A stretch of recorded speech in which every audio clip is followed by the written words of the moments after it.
The great thing about Cymroza is that it began by branding itself as a gallery for young people. So when it began in 1971 and right through its first decade, it was closely aligned with the High Youth Club, which we see from the archives to have been a group of journalists and activists of broadly liberal and, as one might say, centrist orientation. And you can see why this worked very well with Firoza's own liberalism of approach and her, I think, very natural sense of inclusiveness. So whether it's the kinds of artists and media that the gallery was open to, the kinds of social milieu that it was hospitable to, and the kinds of people who came there.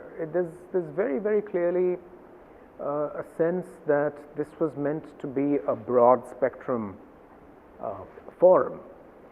And youth was definitely at the forefront of this. And we have to go back to the early 70s. You think of Firoza as a remarkably early founder of an institution. She was just 23 and really represented the generation that had emerged out of independence, was coming into its own in the decade that also saw the emergency. So when I think about that formative period in Cymroza's history, I see these motifs very, very clearly.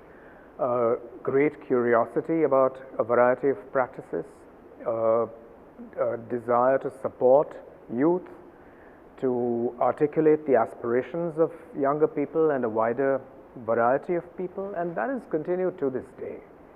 And in different phases of the gallery's history, it's been articulated in different ways. So right behind me, for instance, you see a marvelous adventure that Cymroza launched on in collaboration with the XAL PRAXIS Foundation, which was the XAL PRAXIS printmaking portfolio.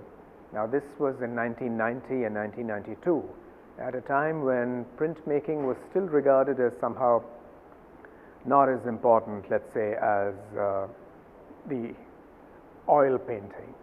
We have to think back to a time when media and genres were really arranged along the hierarchical pyramid.